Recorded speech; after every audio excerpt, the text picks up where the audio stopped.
Welcome back to the Daily Lift.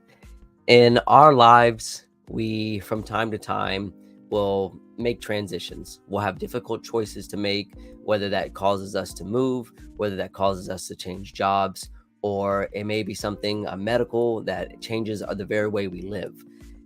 A lot of times when we're going through these hard things that may mean big changes for yourself, for your family, for the people around you, it's easy to get discouraged. It's easy to get overwhelmed and not know exactly how to do things. And this reminds me of the Exodus account when the children of Israel were traveling after they left Egypt. They were at the edge of the Red Sea and the Egyptians were quickly approaching them. And all they could think of was, there is no path. There is no path. I can't see it. Why did you bring us out here to die? Were there no graves in Egypt, Moses? And they were terrified that the Egyptians were coming and that they were going to kill them. Yet they did not see the path that was already laid before them. A lot of times we can't see around the corner. We don't know what the future holds. But if we rely on God, if we know that He will fight for us, and as the account in Exodus says, that the Lord will fight for us as we hold our peace. These children of Israel were quick to forget the track record that God has shown already. From the days of Abraham, the days of Isaac and Jacob, all the way up to the days of Moses. And then they have, in their own days, they have these miracles, these miraculous events that were going on for weeks, if not months, in these 10 plagues.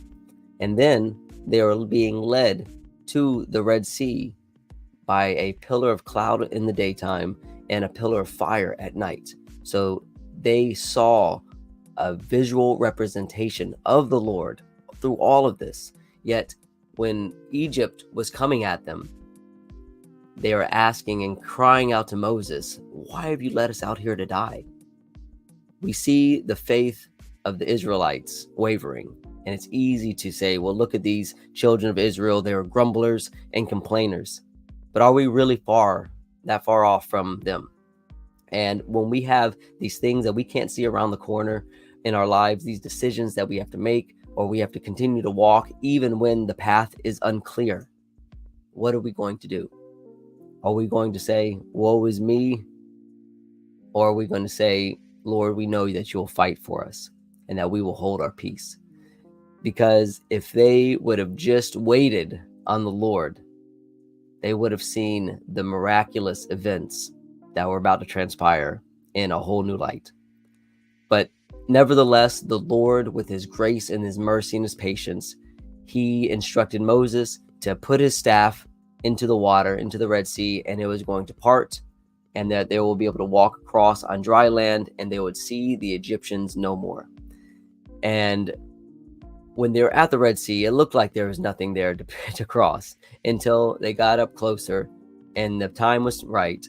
And the Lord did part those waters. And they did walk across on dry land.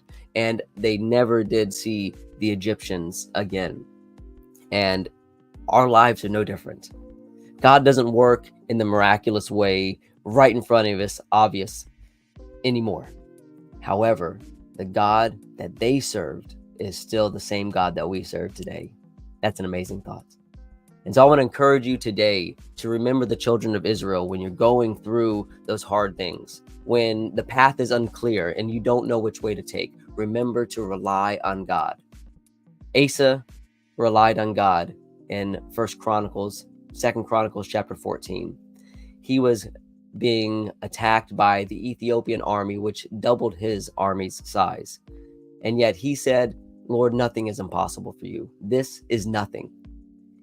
Asa said that if we are strong or if we are weak, we're still going to rely on you because the battle belongs to you, Lord. And we need to remember that also in our lives, that God will fight for us if we just hold our peace, if we just wait on Him. So I want to encourage you today with these words that don't allow the hard things and the things that are completely unclear to you hold you back from doing those things that you are called to do in kingdom work. And as always, go lift someone up.